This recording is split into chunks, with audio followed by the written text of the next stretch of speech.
அழைப்பேனப்பா முருகா, நல்லருள் பொழிந்து ஆடி வருவாயப்பா.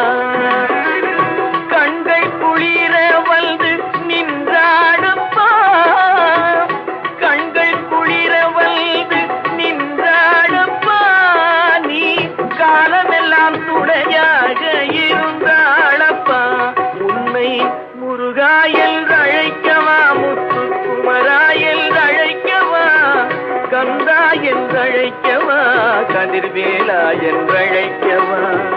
எப்படி அழைப்பேன் உன்னை, எங்கே காண்பேன் முருகா?